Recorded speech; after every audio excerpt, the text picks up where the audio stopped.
Good evening and welcome.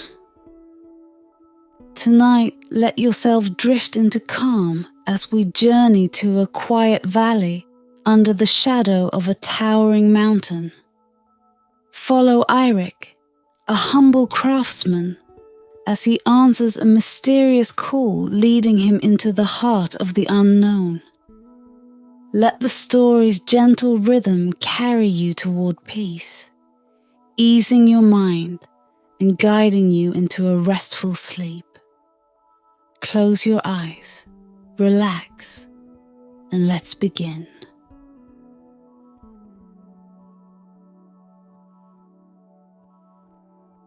The mountain loomed in the distance, cloaked in a haze that softened its jagged edges, but did little to dim its grandeur.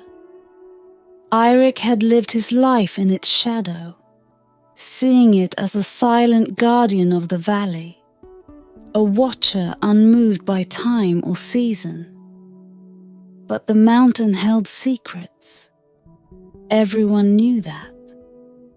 And tonight, it called to Eirik with a whisper as persistent as the winds that circled its peak. Eirik was no ordinary dwarf. Though his hands were calloused from shaping metal and stone, his heart was restless, carrying a yearning he could not name. Stories filled the valley, old tales of things that lurked in the shadows, and legends of an ancient dragon who had chosen the mountain as its solitary kingdom. The dragon was said to be as old as the stones, its scales gleaming like silver under the moon's watchful gaze. But no one knew if it still dwelled within the mountain, or if it had slipped into myth with the passing years.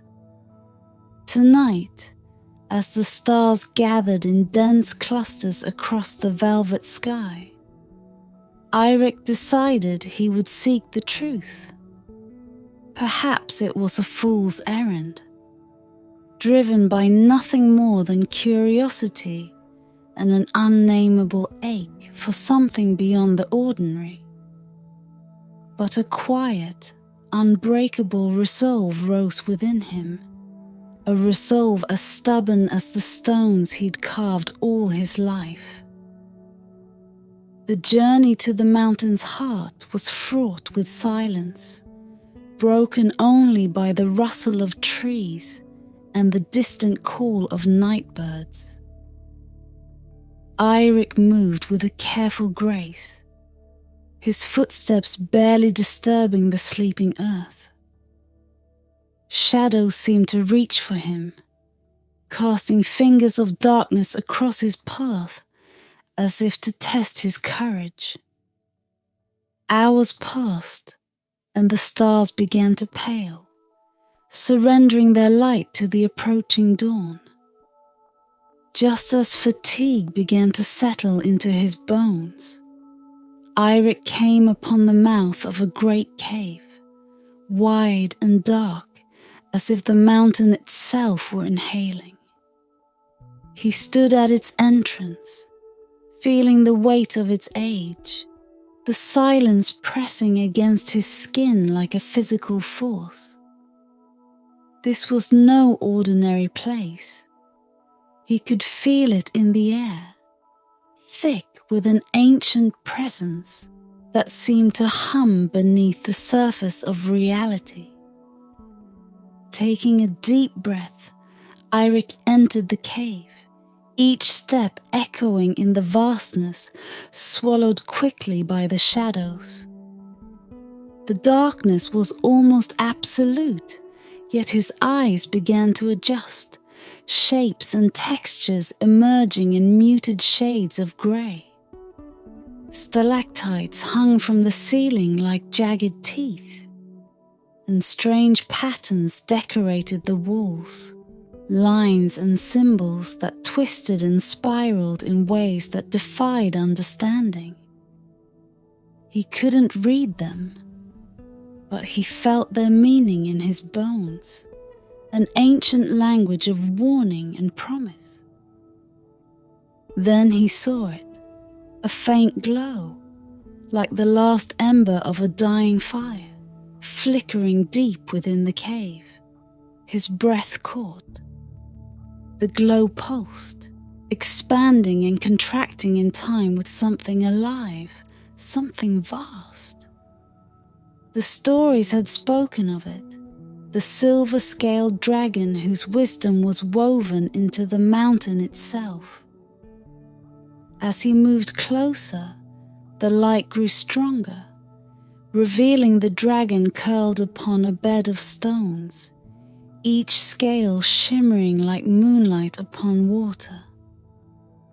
Its eyes opened, and Eirik felt himself pinned by a gaze that saw through flesh and bone, peering directly into the secret places of his heart. Those eyes held galaxies, secrets of the earth and stars intertwined, and Eirik felt himself shrinking beneath their weight. The dragon's voice, when it came, was a whisper that filled the cave, like the shifting of stones and the murmur of forgotten rivers. It was a voice that carried the wisdom of ages, a voice that held both life and death within its cadence. "You have come seeking something, young dwarf," it said, each word a quiet thunder. "Speak, and let your heart be known."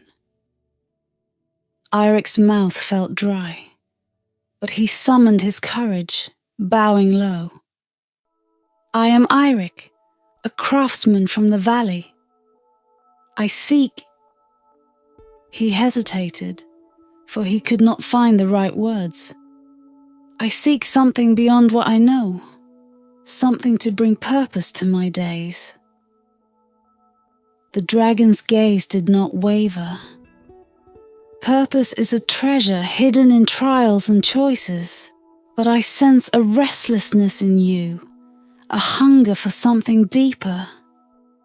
Few dare to seek it, and fewer still are ready to bear its weight." A shiver ran through Eirik, but he nodded, feeling an urgency he could not explain. "I am willing." The dragon's mouth curved into something that might have been a smile, a look both knowing and patient.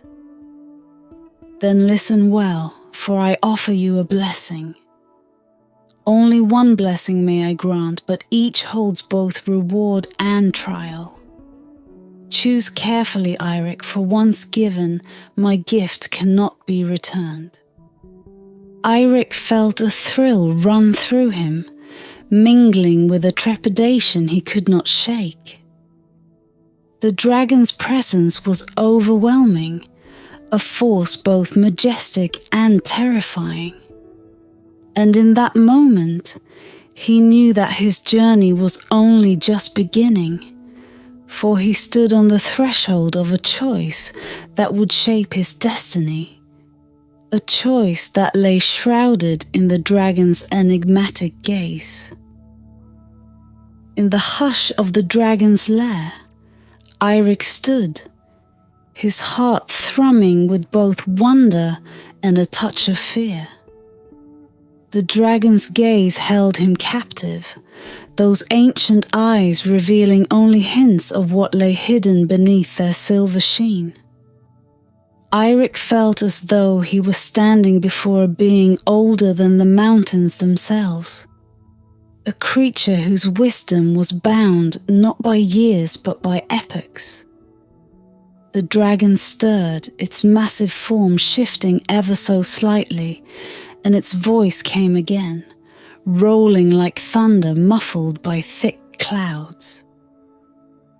"Listen well, young dwarf, for the blessings I offer are no mere trinkets. They carry the weight of their making and the essence of the mountain itself. Choose wisely, for each gift brings both light and shadow." Irik's breath hitched, but he held his ground, eager to hear what these blessings might be. The dragon's words seemed to hum in the air, vibrating with a power he could scarcely understand. The dragon extended one of its clawed forelegs, pointing to the shadows, where 3 faint symbols began to glow upon the cave floor. They shimmered, each distinct, casting a pale light that seemed to hold its own mysterious gravity. Irik's eyes traced each one, drawn to the silent promises held within their forms. The dragon's voice was as gentle as it was commanding. First, I offer you the strength of the unyielding stone. With this gift, your body shall be as powerful as the roots of mountains, unbreakable and unbending. But know that this strength will come at a price. For those who carry it find their hearts bound by its weight, as rigid as the stone. The first symbol fled, casting a cool light across Irik's face, the pale glow hard as granite. He felt a chill as the dragon's words sank in. Strength had its appeal, especially to a craftsman. Yet the cost was subtle, an unspoken binding of spirit to the same unyielding quality that would armor his body. He shivered slightly and looked to the next symbol. The second mark gleamed in warm, steady hues, pulsating like the rhythm of breath. The dragon's gaze grew softer as it continued. Second, I offer you foresight, the gift to see beyond this moment, to read what is yet unwritten. This sight may save you and others from calamities to come. But the weight of seeing may also burden your soul, for not all visions bring comfort, and few will understand the depths of what you carry. Irik's heart quickened. Foresight. What would it mean to see beyond the here and now? He felt a sudden craving to know the unknown, to glimpse the currents of fate before they arrived. But even as the desire stirred within him, so did a nagging uncertainty. What sorrows might he witness? What disasters might he see unfolding, powerless to prevent? Lastly, the dragon motioned toward the third symbol, which shimmered with the inviting, seductive gleam of molten gold. And finally, I offer endless wealth, the dragon intoned, its voice resonating with an echo that almost felt like laughter. Gold beyond measure, riches as endless as the mountain's depth. But with wealth comes envy and greed, both within and without. Many who carry this gift find that it isolates them, as the weight of wealth often does. Irik studied the golden symbol, its soft light dancing against the stone walls. Riches. What dwarf had not dreamed of a hoard beyond imagining, a trove to rival those in the oldest tales? He could see himself living in ease, his days untroubled by the concerns of a poor craftsman. Yet he felt an unease creep into his mind. Was such abundance truly a blessing? Or would it come with a solitude he was not prepared to endure? The dragon's voice softened, as though it too was aware of the gravity of this moment. Choose carefully, Irik of the Valley. For each blessing will shape you in ways both seen and unseen. Strength, foresight, or wealth, they are all paths of their own, paths you will walk alone. Eirik took a deep breath, feeling the weight of the decision press upon him. Each choice a thread pulling him toward a different future. He looked back into the dragon's watchful gaze, searching for some hint of guidance. But the ancient creature simply watched, patient, a keeper of secrets willing to share only as much as Eirik dared to ask. Finally, Eirik spoke, his voice barely a whisper but resolute. I choose foresight. I would see beyond what is, so I may protect my people from what might be. The dragon inclined its head, a slow nod that seemed almost approving. Then so it shall be, it murmured, and the air itself seemed to shimmer as if reality were bending to its will. The second symbol fled brilliantly, bathing Eirik in its warm, haunting glow. In that moment, Eirik felt a strange sensation stir within him, like a wind shifting deep in his chest, whispering of things yet unseen. Images flickered at the edges of his mind, shadowed glimpses of what was to come, too swift to catch, yet tantalizingly clear. And though he could not see the full picture, he felt the weight of his choice settling upon him, the blessing and burden that would define the path ahead. The dragon's eyes softened, its gaze almost wistful. May your gift bring you wisdom, young dwarf, for that is what you shall need most of all. And with that, the dragon curled back into the darkness, fading into the mountain's ancient embrace, leaving Eirik alone with his newfound gift and the shadowed paths it would reveal. Eirik stepped out of the dragon's lair with a strange, lingering warmth at the center of his brow, where the dragon's gift had taken root. The world around him seemed sharper now, each detail etched with a peculiar clarity. The mist clinging to the mountain slopes, the first faint glow of dawn bleeding into the night sky.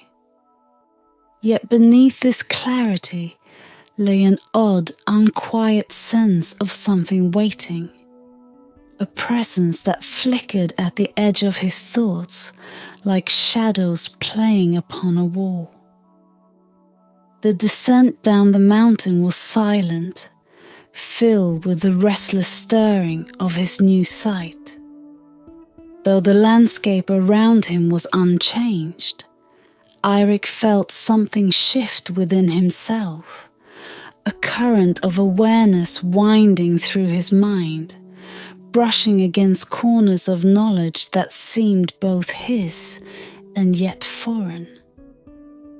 When he reached the valley, his heart heavy with anticipation, the village was bathed in early morning light, its quiet houses nestled in rows like sleeping giants. At first, Eirik's days passed uneventfully, the dragon's gift lying dormant, a sleeping ember buried beneath his thoughts. Yet, as he went about his work, the blessing began to unfurl, subtle as fog drifting in from the mountains. He would catch glimpses, fleeting, spectral images woven into the fabric of the present, faint and elusive but undeniably there. faces of friends and neighbours he had known all his life flickered before him, their expressions changing, revealing fragments of futures yet to come. It was during one such ordinary day, while he worked at his forge, that the visions truly began. His hammer struck metal, the rhythm steady, comforting. But then, in the glow of the heated iron, he saw it, a flash, swift and vivid as a lightning strike. He saw a great storm, dark clouds churning over the valley, rivers overflowing, the earth shaking with the thunder of waters breaking free from their bounds. And in the village, panic and confusion, cries for help lost in the roar of the deluge. The vision left him breathless, his heart pounding like a drum against his ribs. He put down his hammer, wiping his brow, and tried to shake the image from his mind. But it lingered, a spectre that would not fade. That night, as he lay in bed, he tossed and turned, the echo of the storm's rage playing in his mind. He could feel it pressing on him, a warning he could not ignore. The next morning, he went to the village elders, urging them to prepare for a storm. "Strengthen the riverbanks," he told them. "Move the livestock to higher ground. There's a storm coming, one that will test the valley's resilience." The elders listened, their eyes flickering with a mix of skepticism and curiosity. Though they respected him, Eirik sensed their reluctance to act on a prediction that seemed born of little more than his insistence. Yet, as he continued to speak, something in his voice stirred them. They agreed to take some precautions, reinforcing the riverbanks and gathering supplies, though many dismissed it as nothing more than an exercise. Days passed, the skies clear and calm, and murmurs began to rise among the villagers. Some questioned Eirik's warning, doubting his newfound sight, wondering if he had simply succumbed to a dream or an old superstition. Eirik heard the whispers, felt the glances that carried faint hints of distrust. The weight of foresight grew heavy, isolating him, as his friends and neighbours began to regard him with wary eyes, no longer seeing just a craftsman, but something touched by the unknowable.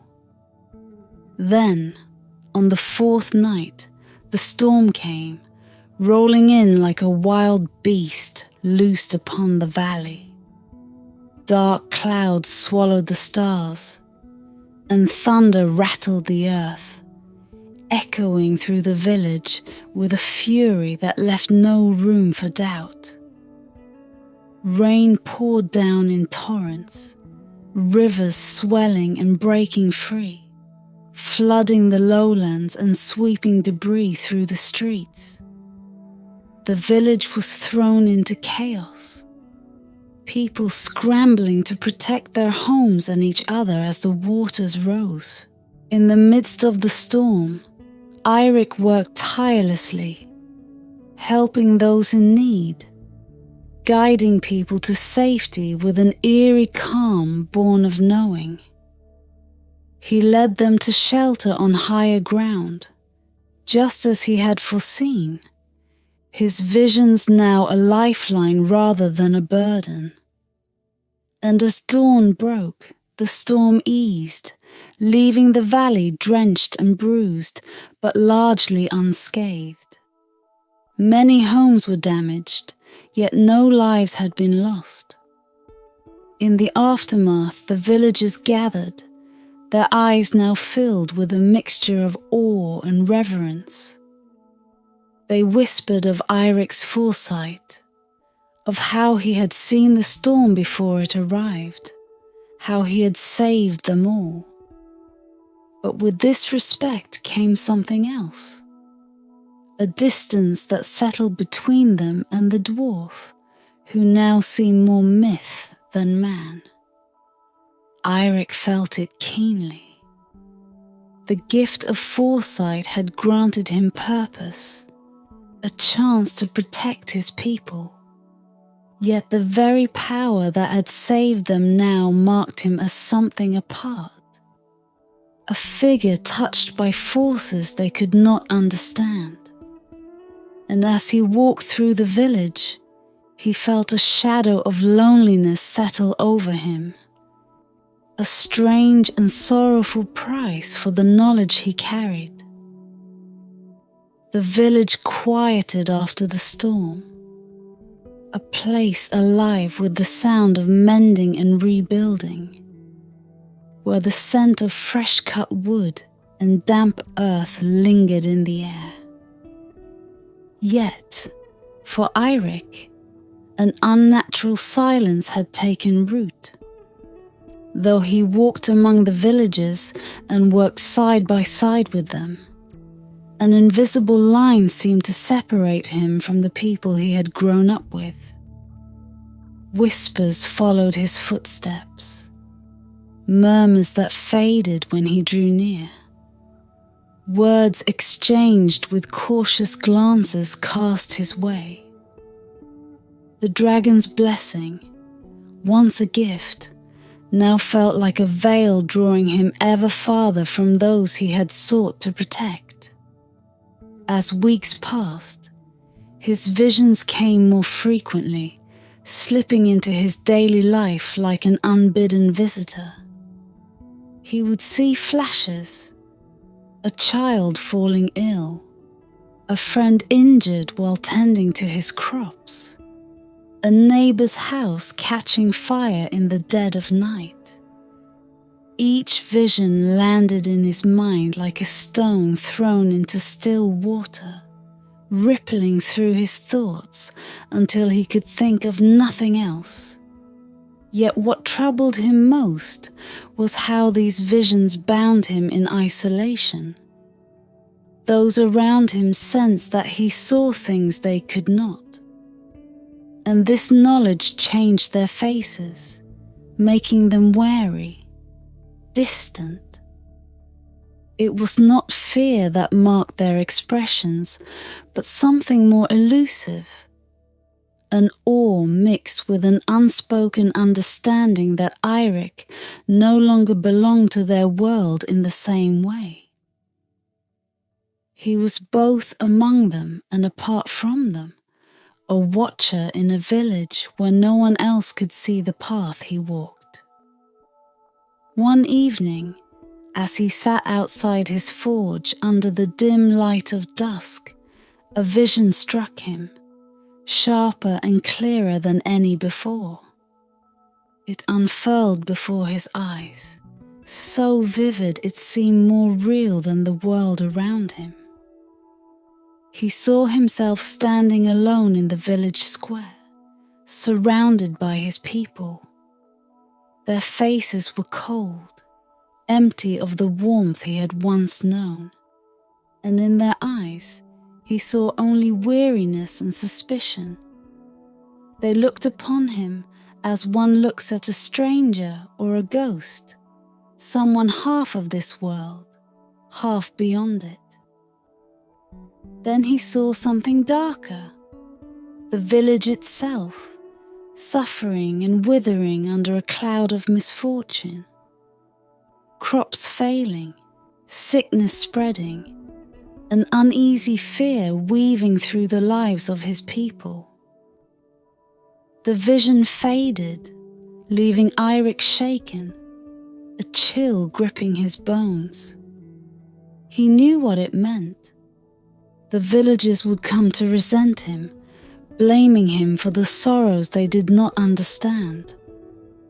His gift of foresight, rather than a blessing, would become a curse in their eyes, the symbol of a force they could neither control nor accept. He rose, brushing the dust from his hands, and made his way toward the edge of the valley, seeking the solitude of the mountain once more. The journey was familiar now, a path worn by his feet and his spirit alike. And as he ascended, he felt the weight of his gift pressing down on him. His heart ached for the simple life he had left behind, the quiet contentment he had known before he sought the dragon's blessing. The cave awaited him, dark and silent, the ancient presence within stirring only as he entered its depths. The dragon's silver-scaled form emerged from the shadows, watching him with eyes that held the wisdom of ages and the patience of stone. Eirik bowed his head, his voice low and raw with emotion. I thought this gift would bring me closer to my people, help me protect them. But instead, it has made me a stranger to them. They look at me as though I am no longer one of their own. The dragon regarded him for a long moment before it spoke, its voice like the quiet rumble of the earth's heart. Knowledge bears a weight that few can understand, Eirik. The burden of foresight is not one of power, but of solitude. Those who see beyond the present are bound to walk alone, for the gift of vision demands sacrifice. Eirik's shoulders slumped. I did not understand. I did not know it would take so much from me. The dragon inclined its head, a look of ancient understanding softening its gaze. All blessings carry trials, young dwarf. The gift you carry binds you to truths hidden from others, and with it comes a price, a distance from those who cannot share your sight. But know this, solitude is not the end of the journey. Eirik lifted his gaze, a glimmer of hope stirring within him. Then what is? The dragon's lips curved into a faint smile, a gesture that held both mystery and promise. That, Eirik, you must discover for yourself. Foresight may burden you with visions of sorrow and loss, but it also grants the wisdom to guide others through darkness. What you do with that wisdom is the choice that lies before you.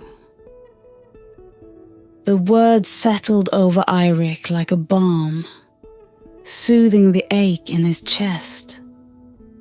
He realized then that his journey had never been about simple purpose or power.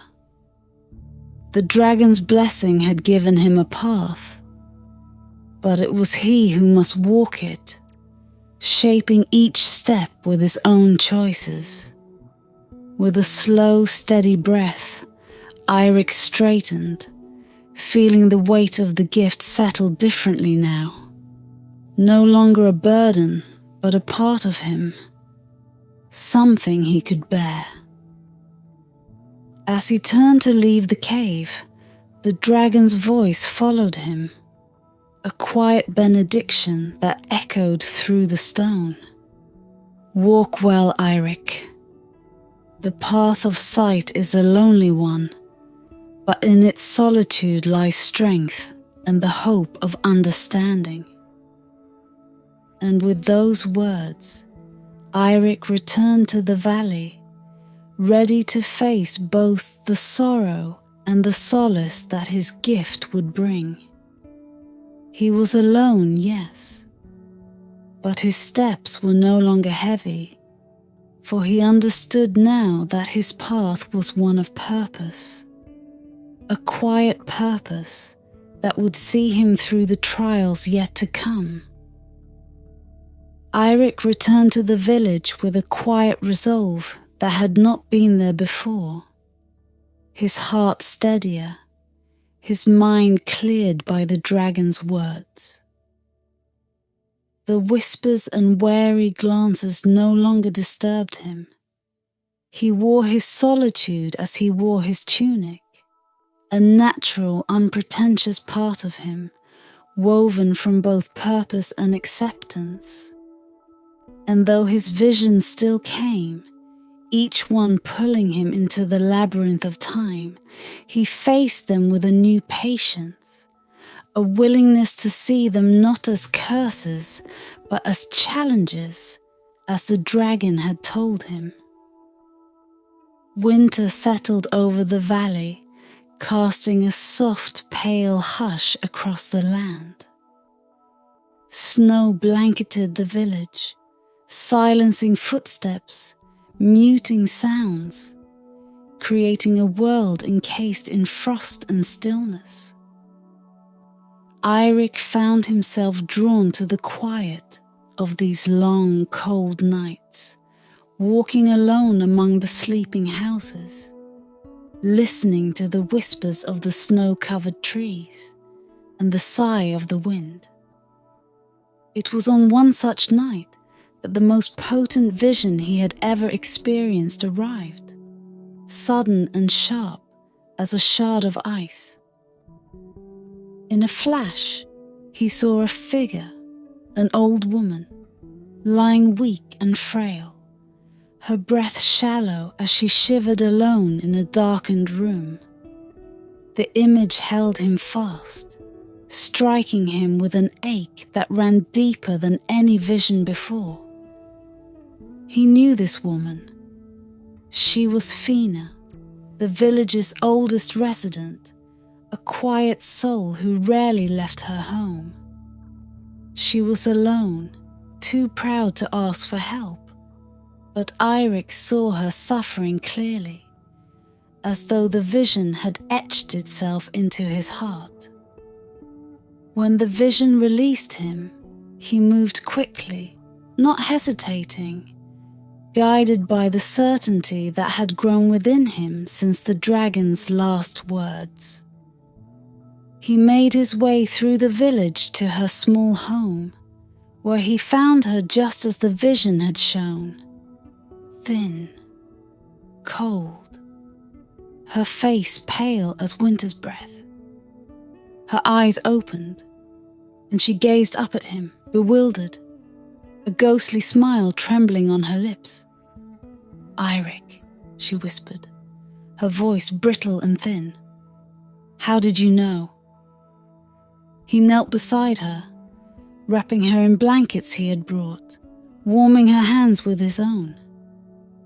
"I have a gift," he said softly, the simplicity of the words hiding the depth of their meaning.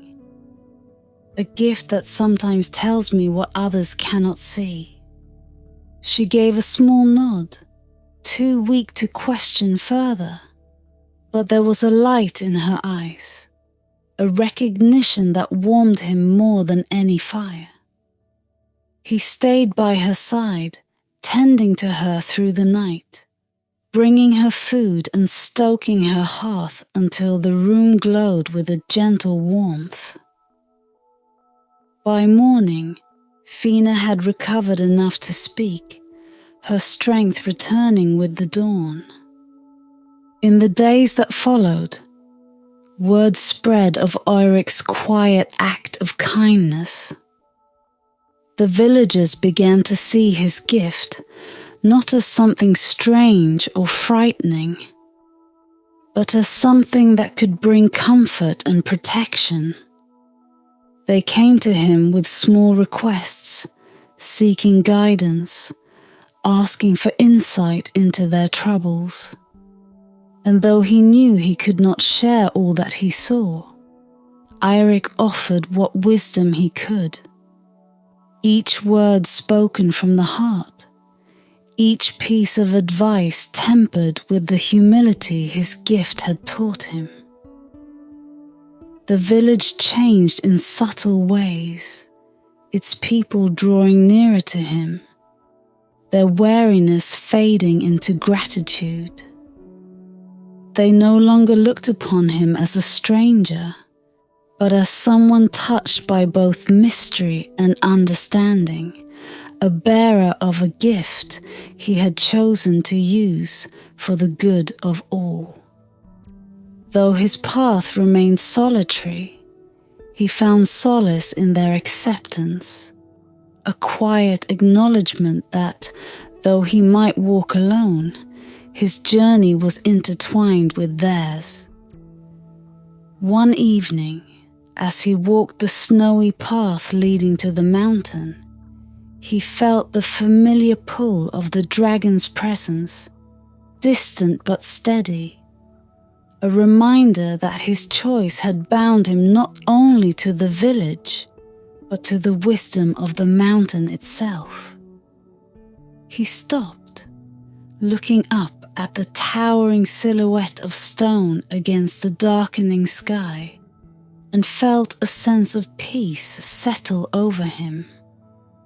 The dragon's words echoed in his mind, as clear as if the creature was speaking to him in that very moment.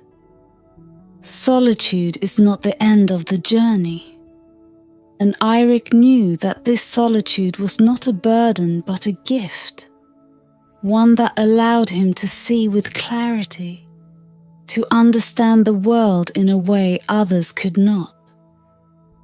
From that day on, Eirik became known as the seer of the valley, a figure whose presence brought both comfort and mystery. The villagers came to respect him not only for what he could see, but for how he carried his gift, with grace, humility, and an unbreakable bond to the world he had once feared he would lose. And though he rarely spoke of the dragon, the villagers sensed its shadow in his life, an ancient wisdom that had shaped him, guiding him toward a purpose he had never expected. Eirik's life unfolded quietly, his days filled with small moments of guidance, his nights watched over by the stars and the steady presence of the mountain. And as the years passed, his story became part of the valley's legends, a tale of a dwarf who had dared to seek the dragon's blessing, who had chosen foresight over wealth or strength, and who had borne its trials with a heart as steady as the mountain itself. In the end, Eirik found peace not in the visions themselves, but in the quiet understanding that each glimpse of the future was a reminder of life's fragility, a call to live each moment fully. His blessing had shown him paths others could not see, but it was his own choice, his own courage, that had led him to walk them. And so, as the mountain watched over the valley, so too did Eirik, his spirit forever entwined with the wisdom of the dragon and the silent, enduring strength of the stone.